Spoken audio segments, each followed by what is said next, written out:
우리 또 인사들 한번 나누실까요? 우리 안에 성령이 계십니다. 이렇게 인사들 나누시겠습니다. 우리 안에 성령이 계십니다. 아멘. 바울 사도를 통해서 유대인이 되었든 또 이방인이 되었든 누구나 모든 인생은 하나님의 진노의 심판 아래 놓여 있고 또 그 진노의 그 심판 아래서 구원받을 수 있는 그 유일한 길은 예수님을 믿는 것, 믿음으로 말미암아 의롭게 되어지는 것, 오직 믿음으로 구원을 얻는다라고 이제 바울 사도가 계속해서 우리에게 가르쳐주고 있는 그 내용입니다. 그런데 이제 우리가 믿음으로 말미암아 구원을 얻었다. 내 안에 구원의 그 복음이 있잖아요. 부활 생명이 있는데 예수 그리스도를 믿는 하나님의 사람들, 우리 속에 부활 생명이 있는 사람들은 간절히 사모하는 것이 있습니다. 그것이 뭐냐면은 장차 이루어질 이 땅에 우리 주님께서 재림하실 때 완성되어질 몸의 부활을 기다린다라고 그렇게 이야기를 합니다. 그러니까 우리가 예수 그리스도를 믿음으로 말미암아 구원을 받았지만 그 구원이 온전해지기 위해서는 우리의 영혼뿐만 아니라 우리의 몸의 부활이 이루어진다는 거예요.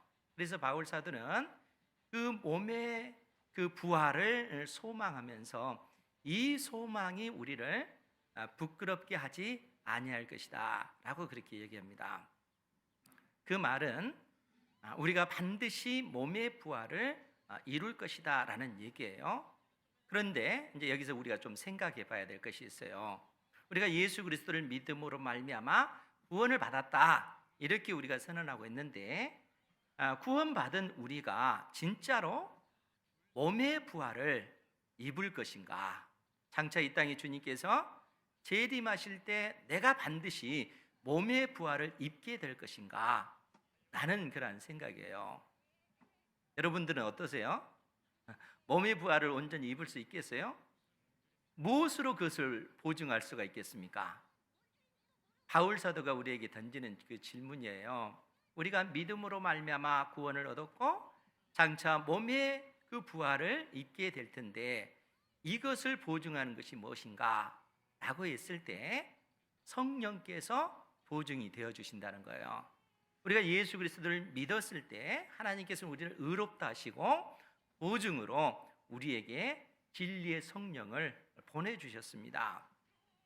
내 안에 계신 하나님의 성령께서 그래서 말할 수 없는 탄식으로 나를 위해서 기도하시고 내 인생 가운데 어떤 환난 가운데 있을 때, 낙심할 때, 절망할 때 이겨낼 수 있는 힘과 능력을 성령께서 우리에게 공급하시고 그 환난 속에 견뎌내게 하시고 견뎌내는 과정을 통해서 우리가 정금과 같이 순전한 금과 같이 우리를 연단시키시고 성숙한 하나님의 사람으로 성장시키시고 그리고 장차 몸의 부활을 입게 될 것을 소망하는 그러한 삶을 살도록 성령께서 우리 안에 계신 하나님의 성령께서 우리를 돕고 계십니다. 그러니까 내 힘과 내 능력이 아니라 내 안에 계신 하나님의 성령께서 결국 몸의 부활의 그 자리에까지 우리의 인생을 이끌어 가실 것이다 하는 것이죠. 이 얼마나 놀라운 은혜입니까? 믿음으로 말미암아 의롭게 된 자들이 누리는 그 복이라는 거예요. 그래서 바울 사도가 뭐라고 얘기를 하냐면 그 증거, 우리가 몸의 부활을 이루기까지 하나님께서 우리에게 보혜사 성령을 보내주셨고 뿐만 아니라 하나님께서 무엇을 통해서 확증하시는가 하면 그 말씀을 해주시잖아요.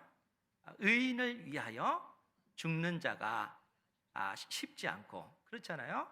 의인을 위하여 죽는 자가 쉽지 않고 선한 사람, 선인을 위하여 용감히 죽는 자가 간혹 있거니와 우리가 아직 죄인 되었을 때 그리스도께서 우리를 위하여 죽으심으로 하나님께서 우리를 향한 하나님의 사랑, 자기의 그 사랑을 확증하셨느니라 이렇게 선언하고 계십니다. 그러니까 의인을 위하여 죽는 자가 쉽지 않잖아요. 또 이 선한 사람을 위해서 용감히 죽는 사람도 간혹 있다 할지라도 여러분 생각해 보세요. 원수된 자, 더더구나 하나님과 단절된 그러한 어떤 그 죄인을 위하여 이 땅에 독생자 예수 그리스도를 보내시고 예수 그리스도께서 우리를 대신하여 원수된 우리를 대신하여 십자가에 못 박혀 죽으심으로 하나님께서 우리를 사랑하신다 하는 사실을 확증해 주셨다는 거예요. 그러니까 이것처럼 분명한 그 확증이 어디에 있겠는가 하는 거예요. 원수된 우리를 위해서 독생자 예수 그리스도를 보내주시기까지 그처럼 사랑하셨다면 하나님께서 우리를 위해서 어떠한 사랑을, 어떠한 은혜를 베풀지 아니하시겠는가 하는 것입니다.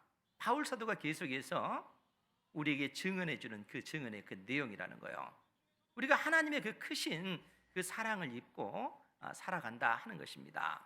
그런데 이제 여기서 우리가 생각할 바가 있는데 그것이 뭐냐면은 한 사람, 즉 독생자 예수 그리스도의 그 죽음, 그 희생을 통해서 많은 사람을 의롭게 하신 이것이 과연 옳은 것인가? 바울 사도는 반문하고 있는 거예요. 왜냐하면 보통 한 사람이 죄를 지면 그 죄에 대한 그 대가를 한 사람이 치르면 되잖아요. 그런데 예수님께서 십자가에 못 박혀 죽으심으로써 한 사람이 아니라 누구든지 예수 그리스도를 믿기만 하면 그 사람이 어떠하든지 수많은 사람들이 예수 그리스도를 믿음으로 말미암아 의롭게 되어진다는 거예요. 그러니까 이러한 어떤 그 원리가 정당한 것인가? 바울 사도는 그 질문을 던지고 있는 것입니다. 그래서 바울 사도가 이러한 그 대답에 근거해서 첫사람 아담과 둘째 아담 대신 예수 그리스도를 대조하고 비교하면서 그 첫사람 아담이 십자가에 못 박혀 죽으심으로 말미암아 누구든지 예수 그리스도를 믿음으로 말미암아 많은 어떤 그 후손들이 만들어지는 그러한 것이 어떠한 원리에 근거한 것인가 하는 사실을 설명해 줍니다. 우리가 익히 알다시피 첫사람 아담을 통해서 사실 인류가 형성이 됐잖아요. 그런데 둘째 아담 대신 예수 그리스도를 통해서 새로운 그 인류를 만드시겠다. 지금 하나님께서 그렇게 계획하고 계신 거예요.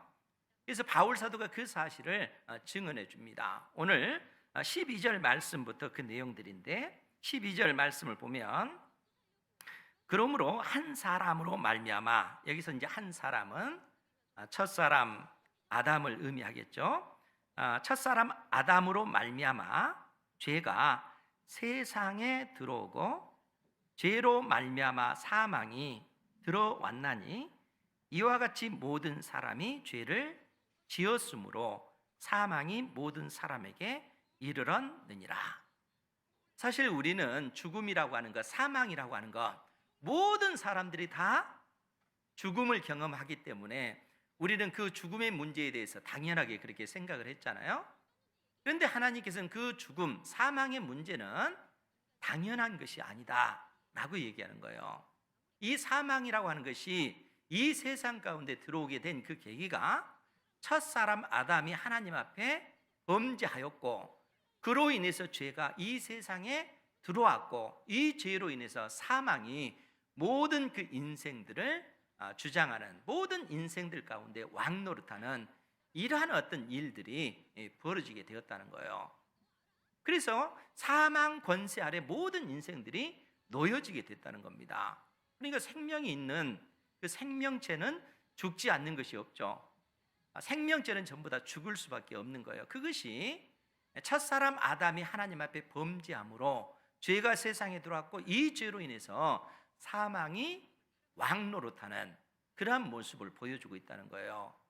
그래서 15절 이하의 그 말씀도 보면요, 15절 말씀입니다. 그러나 이 은사는 그 범죄와 같지 아니하니 곧 한 사람의 범죄를 인하여 많은 사람이 죽었은즉 이 첫사람 아담의 범죄로 인하여 많은 사람이 사망에 이르게 되었다라는 그러한 얘기입니다. 16절에서도 또 이 선물은 범죄한 한 사람으로 말미암은 것과 같지 아니하니 심판은 한 사람으로 말미암아 정죄에 이르렀으나. 그러니까 첫사람 아담을 통해서 이 죄에 있다 이렇게 선언되어지고 그 죄인으로 판명이 났다는 겁니다. 죄인으로 심판을 받을 수밖에 없다는 거예요. 그러니까 첫사람 아담을 통해서 이러한 일들이 벌어진 것입니다. 17절에서도 한 사람의 범죄로 말미암아 사망이 그 한 사람을 통하여 왕노릇 하였은즉, 첫사람 아담을 통해서 사망이 들어왔고 사망이 이제는 모든 사람들을 지배하는, 사망이 왕노릇하는 그러한 세상이 되어졌다라고 지금 바울 사도가 이야기하고 있는 겁니다. 18절에서도 그런즉 한 범죄로 많은 사람이 정죄에 이른 것 같이, 아담의 그 범죄로 인하여 모든 사람들이 죄인으로 그렇게 판명이 났다는 겁니다. 19절에서도 한 사람이 순종하지 아니함으로 많은 사람이 죄인 된 것 같이 이렇게 선언하고 있습니다. 그러니까 결론적으로 말하면 첫사람 아담이 범죄함으로 죄가 세상에 들어왔고 이 죄로 인하여 사망이 세상 속에 들어왔다는 거예요.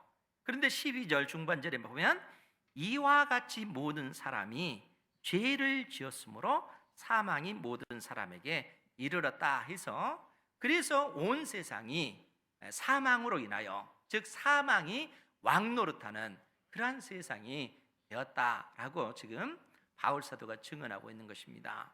그런데 여기서 우리가 주목해야 될 것이 뭐냐면은 이와 같이 모든 사람이 죄를 지었으므로, 이 표현입니다. 모든 사람이 죄를 지었다. 모든 사람들이 아담과 같은 죄를 지었는가? 라는 그러한 그 질문이에요. 그런데 모든 사람이 아담과 같은 그러한 죄를 지은 것은 아닙니다. 왜 그런가 하면 우리가 히브리서 7장 9절 10절 말씀에 보면요, 어떤 내용이 있냐면은 믿음의 조상 아브라함이 11조를 또 영원한 그 대제사장인 멜기세덱에게 드리는 그 장면입니다. 그런데 믿음의 조상 아브라함이 멜기세덱에게 11조를 드릴 때, 그때 레위는 이 아브라함의 허리에 있었다라는 그런 표현이에요. 그 내용인데 히브리서 7장 9절 이하의 말씀을 보면 또한 10분의 1을 받은 레위도, 이제 왜 10분의 1을 받는다 이렇게 표현하냐면은 구약 시대 때 제사장은 백성들에게 10분의 1의 일을 받는 것입니다. 제사장들이 받는 몫이에요. 그러니까 레위가 받는다라고 했을 때는 레위 지파에서 제사장이 나왔기 때문에 레위 지파에 속한 제사장들은 10분의 1을 받는 그 레위도 아브라함으로 말미암아 10분의 1을 바쳤다 할 수 있나니, 이는 멜기세덱이 아브라함을 만날 때에 레위는 이미 자기 조상의 허리에 있었음이라. 즉 이 표현은 실상 레위는 아브라함에게 있어서는 증손자입니다. 그런데 이 레위 지파에서 제사장이 나오기까지 그 기간을 보면 아브라함 때로부터 이 제사장으로 선언되어질 때까지는 약 400여 년의 세월이 필요한 거예요. 그러니까 지금 아브라함이 멜기세덱에게 10분의 1을 바칠 때 레위, 즉 레위 지파에 속한 제사장들도 아브라함과 함께 10분의 1을 멜기세덱에게 바쳤다, 이렇게 지금 히브리서 기자가 말해주고 있다는 거예요. 즉 무슨 얘기냐면은 실상 10분의 1을 바친 것은 아브라함이 바친 것이지 레위 지파 제사장들이 바친 것이 아니라는 거예요. 레위 지파 제사장들은 아브라함의 허리에 있는 것뿐이라는 것이죠. 이와 같은 그 원리로 오늘 본문의 그 말씀을 보면 로마서 5장 12절 말씀을 보면 이와 같이 모든 사람이 죄를 지었으므로 라고 할 때, 모든 사람이 죄를 지었다 라고 할 때 아브라함의 그 후손들이 첫사람 아담의 후손들이 아담과 같은 동일한 죄를 지었다라는 그런 의미가 아니고 아담 안에서 아담과 함께 범죄했다라는 그런 의미라는 거예요. 그러니까 이 철저하게 그 아담의 그 후손은 그들이 직접 죄를 지었기 때문에 그 죄인이 된 것이 아니라 첫사람 아담과 함께 있으므로, 아담의 허리에 있으므로 그들이 죄인의 그 신분이 되어졌다라는 그러한 의미라는 거예요. 그래서 13절 말씀에 보면 뭐라고 표현이 됐냐면은 죄가 율법 있기 전에도 세상에 있었으나 율법이 없었을 때는 죄를 죄로 여기지 아니하였느니라. 여기지 아니하였다, 이 표현은 죄를 죄로 계산하지 않았다는 거예요. 여러분, 율법이라고 하는 것은 그 죄를 규정하잖아요. 예를 들어서 탐내지 말라라고 하는 율법이 주어지면 비로소 탐심이라고 하는 것이 죄다 하는 것을 우리가 알 수 있잖아요. 그런데 이 죄가 율법이 있기 전에도 세상에 있었으나 율법이 없었을 때는 죄를 죄로 계산하지 않았다는 거예요. 율법이 없었기 때문에 거기에 따른 그러한 어떤 이 형벌이, 처벌이 주어지지 않았다는 거예요. 그런데 놀랍게도 14절 말씀에 보면 그러나 아담으로부터 모세까지 아담의 범죄와 같은 죄를 짓지 아니한 자들까지도 사망이 왕노릇하였나니 아담은 오실 자의 모형이라. 여러분, 지금 바울 사도가 무슨 얘기를 하는 거예요? 아담으로부터 모세까지 아담의 범죄와 같은 죄를 짓지 아니한 자들까지도, 즉 모세 때까지는 율법이 주어진 것이 아니잖아요. 그런데 그때까지도 사망이 왕노릇하였다는 거예요. 사망이 왕노릇했다라는 얘기는 뭐겠습니까? 모든 사람들이 다 죄인이다라는 그런 의미라는 거예요. 그러니까 여러분, 우리가 그 아이가 태어났을 때 엄마 뱃속에서 태어난 그 순간 그 아이가 살지 못하고 죽었다고 생각을 해보십시오. 가정으로. 그러면 그 아이가 무슨 죄를 지었기 때문에 죽었을까요? 태어나자마자 죽었을 때 이 아이는 죄를 범할 기회 자체도 가지고 있지 못했잖아요. 그럼에도 불구하고 아이가 죽었다는 거예요. 왜 그럴까요? 그 아이는 이미 아담 안에서 죄인의 신분을 가지고 있기 때문에 그렇다는 거예요. 여러분, 밖에다가 우리 하단에다가 감나무 한 그루를 딱 심었습니다. 그런데 1년이 지났는데 감이 안 열려요. 이거 감나무가 아니네? 이렇게 말할 수 있는 사람이 있겠어요? 1년이 지나고 2년이 지나면 때가 되면 그 감나무에서 감 열매가 맺혀지는 것이죠. 맺혀지지 않는다고 해서 감나무가 아닌 것이 아니라는 거예요. 아담 안에서 모든 사람이 죄를 범했다라고 했을 때 우리 신분 자체가 아담과 똑같은 죄를 범하지 않았다 할지라도 아담 안에 있음으로써 우리가 죄인이 되어졌다는 겁니다. 여러분, 그 사무엘 무어라고 하는 선교사님이 계십니다. 우리나라 선교 오신 미국 선교사님이셔요. 이분이 32살에 우리나라에 오셨는데 1892년도 제물포 항을 통해서 우리나라에 오신 분이십니다. 그래서 14년 동안 선교 사역을 감당하시다가 46세 때 장티푸스에 걸려서 소천하셨어요. 그분의 그 무덤이 합정역 그쪽 부근에 그 양화진 있잖아요. 거기에 그 묘비가 있습니다. 그 묘역이 거기에 있어요. 그런데 이제 사무엘 그 무어 선교사님, 우리나라 그 이름으로는 모삼열 선교사님이세요. 근데 이분이 그 평가하기를 백정의 아버지다 이렇게 평가를 해요. 백정하면은 짐승을 잡는 사람들의 어떤 그 사람들을 가리켜서 조선시대 때 백정이다 그렇게 얘기했잖아요. 그런데 여러분, 조선시대 때는 철저하게 그 신분제 사회입니다. 특히 이제 그 네 부류로 그렇게 그 신분제를 나눠볼 수 있는데, 우리가 잘 아는 양반이 있고 또 중인이 있고 평민이 있고 천민이 있습니다. 이렇게 네 계급으로 조선시대 때 어떤 그 계급 사회인 거죠.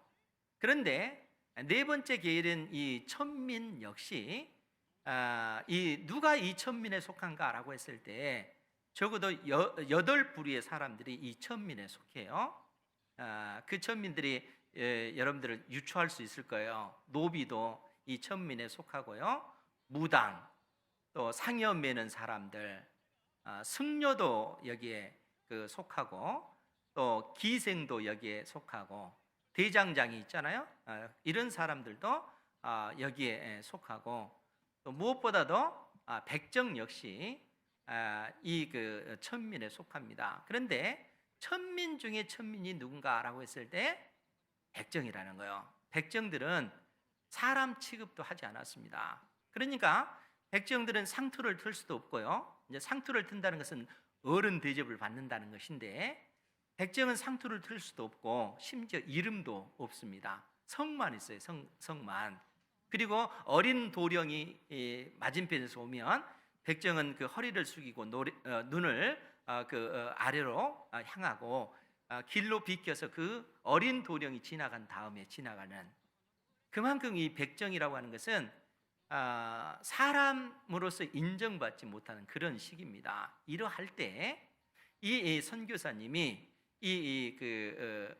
우리 대한민국의 선교사로 와서 이 백정이 그 선교사님을 통해서 예수님을 믿게 되었다는 거예요.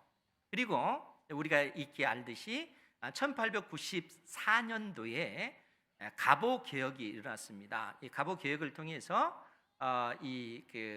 선포되어진 것이 뭐냐면은 신분제가 철폐가 됐어요. 신분제가 철폐되니까 이제는 이 조선시대 500년 동안 노비인 부모가 자식을 낳으면 무조건 노비가 될 수밖에 없어요. 백정이 자식을 낳으면 백정이 될 수밖에 없어요. 다른 신분을 가질 수가 없습니다. 그만큼 철저하게 신분제 사회였기 때문에 그런 것이죠. 그러니까 이 백정이 그 자식을 낳으면 백정이 그 길을 갈 수밖에 없는데 갑오 개혁을 통해서 신분제가 철폐가 되어진 거예요. 그리고 이 백정이 예수님을, 선교사님 통해서 예수님을 믿었잖아요. 그래서 세워진 그 교회가 곤당골 교회라고 서울 종로 쪽에 그 교회가 세워진 것입니다. 그런데 놀랍게 이곳에 백정도 예수님을 믿고요, 양반들도 예수님을 믿게 됐어요. 함께 예배를 드려야 되잖아요. 근데 양반들이 그것을 거부하는 거예요. 우리는 어찌 우리가 저 천민인 그 백정과 예배를 함께 할 수 있냐? 정 안 된다면 우리를 상석에 앉게 해라. 그리고 백정은 뒷좌석에 앉게 해서 구별하게 해달라. 선교사님에게 요구하니까 선교사님이 들어줬겠어요? 그렇지 않습니다. 예수 그리스도 안에서 우리는 한 백성입니다. 차별이 없습니다. 유대인이 됐든 이방인이 됐든 그리스도 예수 안에서 한 하나님의 백성이라는 거예요. 그러니까 양반들이 그 요청을 들어주지 않으니까 양반들이 다 그 교회에서 빠져나가 버리는 거예요. 그리고 텅텅 비니까 어떻게 하겠습니까? 이 박시성을 가진 이분이 백정들을 전도를 하는 거예요. 그래서 백정들에 의해서 그 교회가 세워진 겁니다. 그리고 이 박시성을 가진 이 사람은 선교사님 통해서 이름까지 갖게 됐어요. 이 박성춘이라고 하는 이름까지 가졌습니다. 그리고 떠났던 장로들도 말씀을 깊이 연구하고 배우다 보니까 예수님 안에서 우리가 다 한 백성이구나. 양반이든 천민이든 중인이든 평민이든 그리스도 예수 안에서 차별이 없구나 하는 사실을 깨닫고 선교사님에게 용서를 빌고 함께 예배를 드리게 되어진 거예요. 그 교회가 그 종로에 있는 승동교회라고 하는 그 교회입니다. 사무엘 무 그 선교사님 세운 그 교회예요. 그런데 여러분 생각해 보세요. 나중에 이분이 박시성을 가진 이분이 그 교회의 그 일대 장로가 됐어요. 그리고 나중에 그 교회의 장로 한 분이 또 세워졌는데 그분이 이재형이라고 하는 분인데 이분은 왕족 출신이에요. 그러니까 교회 안에서 이 백정과 또 이 후배 장로로 세워진 이 왕족 출신의 장로님이 함께 장로로 세워진 거예요. 그러니까 이 갑오 개혁을 통해서 신분제가 철폐되어짐으로써 이러한 일도 가능케 되어진 것이죠. 이 박씨성을 가진 이 백정에게 아들이 있는데 그 신분제가 철폐되지 않으면 어떻게 되겠어요? 그 아들도 백정이 되어져야 돼요. 그런데 이 아들은 제중원에서 공부를 해요. 제중원은 세브란스 병원, 오늘날 세브란스 병원을 얘기하는 거예요. 그 선교사님 통해서 의술을 배우고 세브란스 병원에서 의사가 되어진 거예요. 백정일 수밖에 없는 그러한 그 사람이 그가 의술을 공부하고 의사가 되어진 겁니다. 그러니까 신분제가 철폐되어지는 1894년을 기점으로 해서 이러한 그 변화가 나타날 수밖에 없는 것이죠. 즉 무슨 얘기냐면은 첫사람 아담 안에서 태어난 그 모든 사람들은 그 신분 자체가 사망 권세 아래 놓여 있을 수밖에 없다는 거예요. 죄가 그를 장악하고 있고 죄의 그 삭시 사망이기 때문에 첫사람 아담 안에서 모든 사람들이 범죄하여 사망이 왕노릇하는 그러한 삶을 살 수밖에 없었다는 거예요. 그래서 14절 말씀을 다시 한번 보면 그러나 아담으로부터 모세까지 아담의 범죄와 같은 죄를 짓지 아니하는 자들까지도 사망이 왕노릇하였나니, 왜냐하면 첫사람 그 허리에서 인류가 나왔기 때문에 인류는 그래서 사망 권세 아래 신음하며 영원한 그 멸망을 당할 수밖에 없는 그런 상황 가운데 있었다는 거예요. 그런데 바울 사도가 14절 하반절에 뭐라고 얘기했냐면 아담은 오실자의 모형이라 이렇게 언급합니다. 모형이라고 하는 것은 실체다라는 얘기예요. 그러니까 아담은 오실자 예수 그리스도의 모형이다. 예수 그리스도가 실체라는 거예요. 아담은 모형일 뿐이라는 거예요. 오실자의 그 표상으로 지금 이 아담은 존재하고 있다라는 얘기입니다. 그럼 여러분 이 말씀의 의미가 뭐겠어요? 우리가 고린도 전서 15장 45절 말씀에 보면요, 우리 같이 한번 보도록 하겠습니다. 고린도전서 15장 45절 말씀에 보면 기록된 바 첫사람 아담은 생명이 되었다 함과 같이 마지막 아담은 살려주는 영이 되었나니. 첫사람 아담은 생명이 되었다. 이 생명이라고 하는 것은 산 사람이 되었다, 산 육체가 되었다라는 그런 의미예요. 산 육체가 되었기 때문에 그 육체는 살아있다. 그러나 살아있는 그 육체는 죽을 수밖에 없는 것이죠. 첫사람 아담은 산 육체가 되었다 함과 같이 마지막 아담인 예수 그리스도는 살려주는 영이 되었다. 생명을 주는 영이라는 거예요, 예수님은. 그러면 이 말이 어떤 흐름 가운데 주어진 것인가 하면 42절 말씀을 보면 고린도전서 15장 42절에요.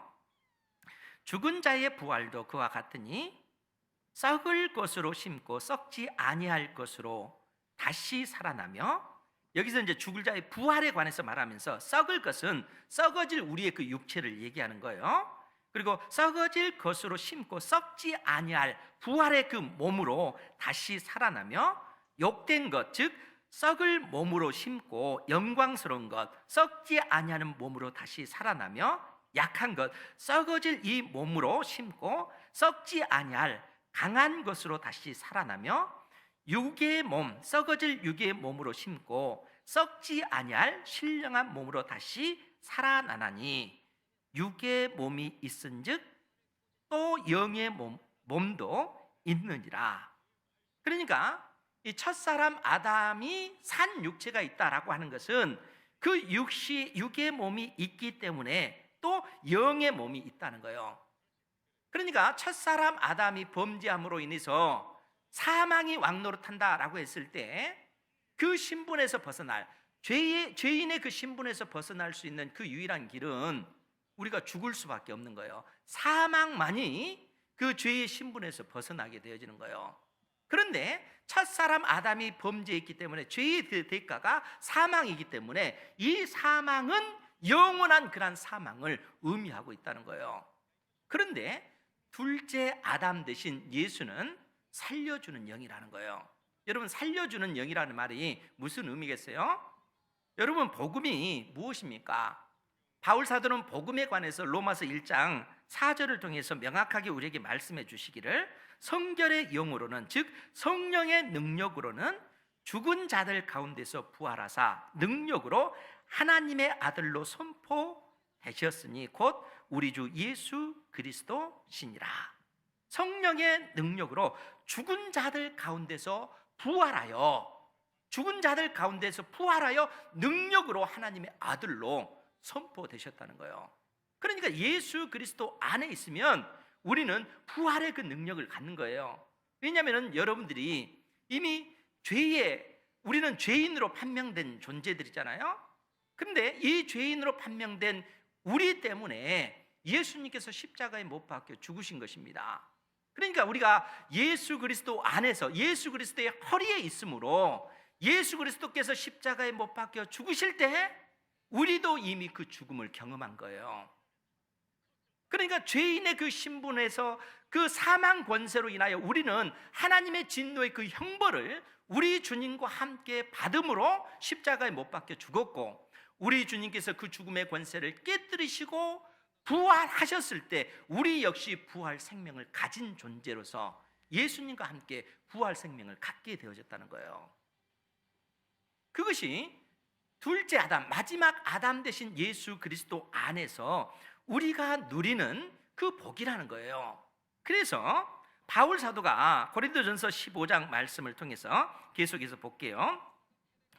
고린도전서 15장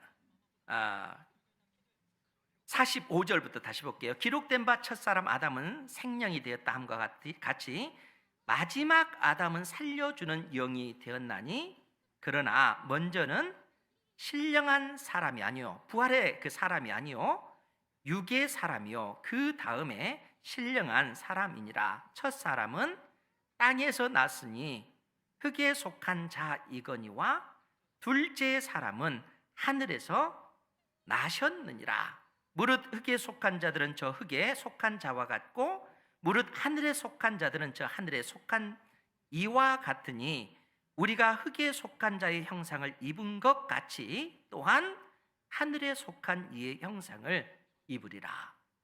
그러니까 우리가 첫사람 아담 안에서 우리가 죄인이 되었지만 둘째 아담이신 예수님께서 우리의 모든 죄를 지시고 십자가 형벌을 받았기 때문에 우리는 예수 그리스도 안에서 우리가 형벌을 받아 십자가에 못 박혀 죽었고, 우리 주님께서 부활하실 때 우리 역시 부활의 몸을 입게 되었다라고 이처럼 바울 사도가 우리에게 선언해 주고 있다는 거예요. 그러니까 여러분들이 믿음으로 말미암아 의롭게 되어졌을 때 이제 우리가 소망하는 것이 뭔가 하면은 장차 몸의 부활을 입게 될 그 날을 소망하면서 믿음의 삶을 살아가야 한다는 거예요. 이러한 사실에 대해서 또 고린도후서 5장이 우리에게 귀한 가르침을 주고 있는데요. 고린도후서 5장 1절부터 보도록 할게요. 1절부터 5절에 있는 말씀이에요. 고린도후서 5장 1절. 만일 땅에 있는 우리의 장막집이 무너지면, 여기서 이제 우리의 장막집은 진짜 집을 의미하는 것이 아니고 우리의 그 육체를 비유해서 말씀해 주고 있어요. 여러분들의 몸을 지금 비유해서 말씀하고 있는 거예요. 그래서 만일 땅에 있는 우리의 장막집이 무너지면 하나님께서 지으신 집, 곧 손으로 지은 것이 아니요 하늘에 있는 영원한 집, 즉 부활의 몸을 얘기하는 겁니다. 영원한 집이 우리에게 있는 줄 아느니라. 참으로 우리가 여기 있어 탄식하며 하늘로부터 오는 우리 처소, 즉 부활의 몸으로 덧입기를 간절히 사모하노라. 이렇게 입음은 우리가 벗은 자들로 발견되지 않으려 함이라. 참으로 이 장막에 있는 우리가, 이 장막은 우리 지금 썩어질 이 몸, 이 장막에 있는 우리가 짐진 것 같이 탄식하는 것은 벗고자 함이 아니요 오히려 덧입고자 함이니 죽을 것이, 죽을 몸이 생명에 삼킨 바 되게 하려 함이라. 그러니까 우리의 썩어질 이 몸이 죽어지고 영원히 썩지 않는 그 부활의 몸, 영생의 몸, 생명에게 삼킨 바 되게 하려 함이라. 5절 말씀 같이 봅니다. 시작. 곧 이것을 우리에게 이루게 하시고 보증으로 성령을 우리에게 주신 이는 하나님이시니라. 아멘. 이것을 우리에게 이루게 하시고, 즉 부활의 몸을 입도록 만들게 하시고 보증으로 성령을 우리에게 주신 이는 하나님이시라는 거예요. 하나님께서 우리에게 성령을 주신 이유는 진리의 성령께서 우리 안에 계셔서 결국에는 몸의 부활을 이루기까지 하나님의 성령께서 우리를 결국 그 자리까지 이끌어 가시겠다라는 약속의 말씀이라는 거예요. 그러니까 이 얼마나 놀라운 은혜입니까?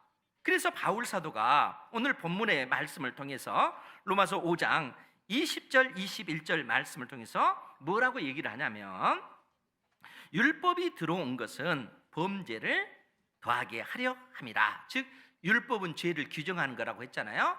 탐내지 말라 이렇게 했을 때 탐심이 죄구나.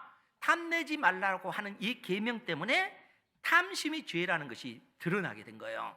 그러니까 율법이 들어온 것은 범죄를 더하게 하려 함이라. 그러나 죄가 더한 곳에 하나님의 은혜가 더욱 넘쳤나니 이는 죄가 사망 안에서 왕노릇한 것 같이 은혜도 또한 의로 말미암아 왕노릇하여 우리 주 예수 그리스도로 말미암아 영생 영원한 생명에 이르게 하려 함이라.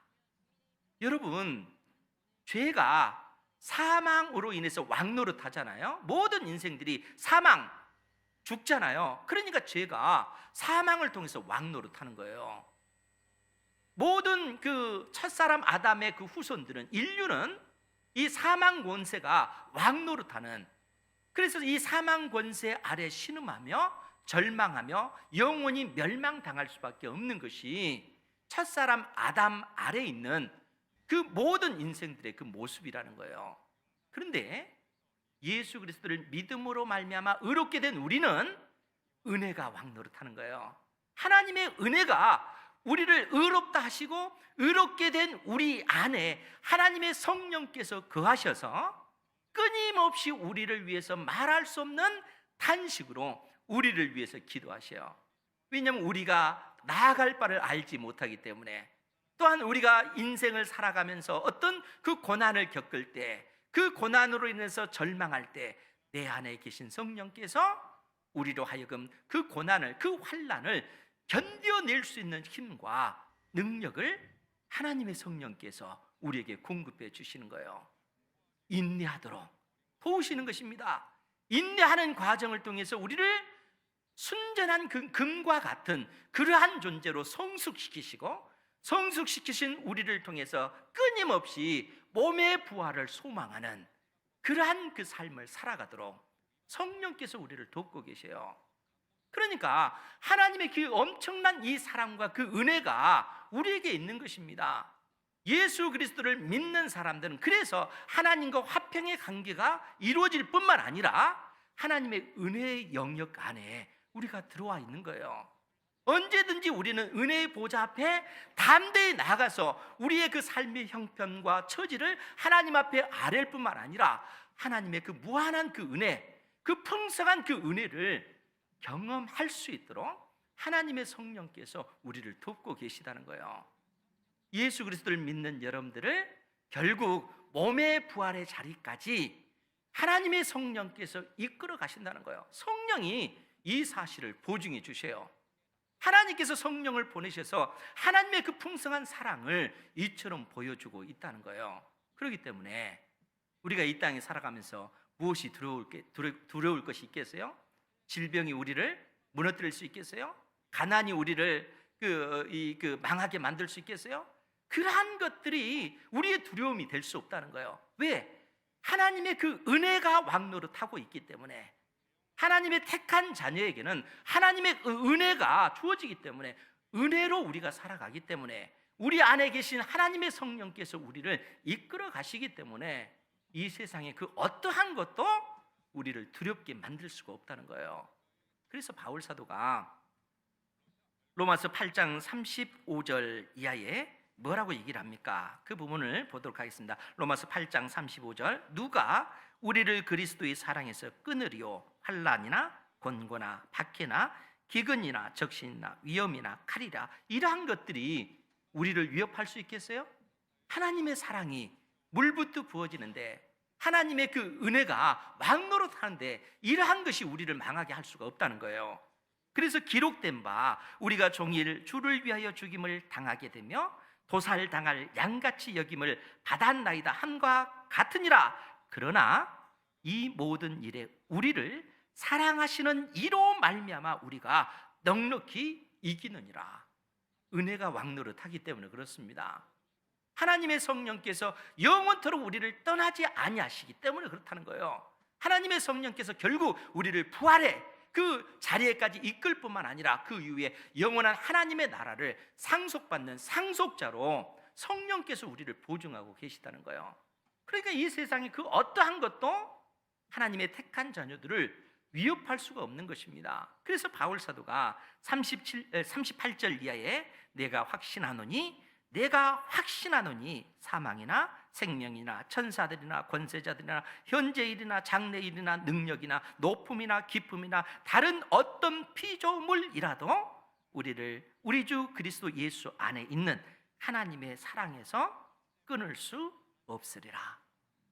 이 크신 하나님의 사랑에서 이 세상의 그 무엇이 우리를 끊을 수 있겠어요? 이미 우리는 은혜의 영역 안에 들어와 있는데, 은혜가 왕노릇하는데 내 안에 계신 하나님의 성령께서 끊임없이 나를 위해서 기도하시고 나로 하여금 힘을 주시고 결국 내 안에 계신 하나님의 성령께서 부활의 그 자리에까지 완성된, 구원의 완성된 그 자리에까지 우리를 이끄실 것인데 그 무엇이 들었겠는가 하는 거예요. 우리가 그런 사랑을 잊고 살아가는 겁니다. 사랑하는 성도 여러분, 담대하시기 바랍니다. 우리 주님께서 세상을 이기셨기 때문에 그런 거예요. 그러니까 믿음으로 하나님을 바라보고 오직 하나님께 소망을 두고 나아갈 때 하나님의 그 은혜가 우리의 삶 가운데 충만히 풍성히 임할 줄 믿습니다. 이 믿음 가운데 한 주간 살아가는 우리 은혜교회 모든 성도 되기를 주님의 이름으로 축원드립니다. 기도하겠습니다.